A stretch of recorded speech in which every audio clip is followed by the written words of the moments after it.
ఈరోజు వీడియోలో నేను మీకు మోడే వాళ్ళ నుంచి మిల్క్ కాంపౌండ్ చాక్లెట్ గురించి చెప్పబోతున్నాను. ఇది వచ్చేసి మనకి 400 గ్రామ్స్లో మనకి దొరుకుతుంది. దీని కాస్ట్ వచ్చేసి నాకు జెప్టోలో 155 రూపీస్కి వచ్చింది.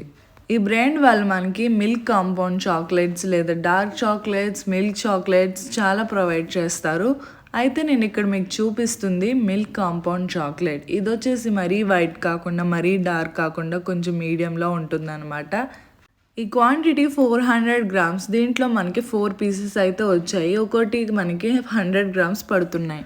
ఈ మిల్క్ కాంపౌండ్ మనం ఎప్పుడు యూస్ చేస్తామంటే ఇంట్లో మనం చాక్లెట్స్ ఏమైనా ప్రిపేర్ చేసుకోవాలి, చిన్నపిల్లలకి అలా పెట్టాలి అని అంటే కనుక ఈ విధంగా యూస్ చేస్తే మనకి ఇంట్లోనే చాక్లెట్స్ రెడీ అయిపోతాయి.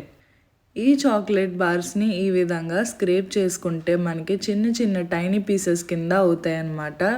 చాలామంది డైరీ మిల్క్ని బాయిల్ చేసి చాక్లెట్స్ కింద చేస్తున్నారు. నన్ను అడిగితే కనుక మిల్క్ కాంపౌండ్ చాక్లెట్ తీసుకుని డబల్ బాయిలింగ్ మెథడ్ ద్వారా బాయిల్ చేసి చాక్లెట్స్ చేస్తే కనుక పర్ఫెక్ట్ షేప్లో వస్తాయి. ఇంకా టేస్ట్ కూడా అసలు ఏమాత్రం తగ్గదనమాట.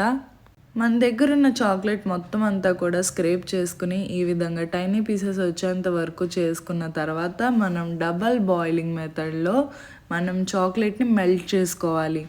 కింద ఒక బౌల్ పెట్టుకుని దాంట్లో వాటర్ బాయిల్ చేసి పైన ఒక బౌల్ పెట్టి దాంట్లో చాక్లెట్స్ వేసి మెల్ట్ చేస్తూ ఉండాలి. ఇప్పుడు అన్ని పీసెస్ మెల్ట్ అయిన దాకుండి మనం ఏమైతే చాక్లెట్స్ రెడీ చేయాలనుకుంటున్నామో ఆ చాక్లెట్ మౌల్డ్స్లో ఈ చాక్లెట్ వేస్తే చాక్లెట్ రెడీ అయిపోతుంది.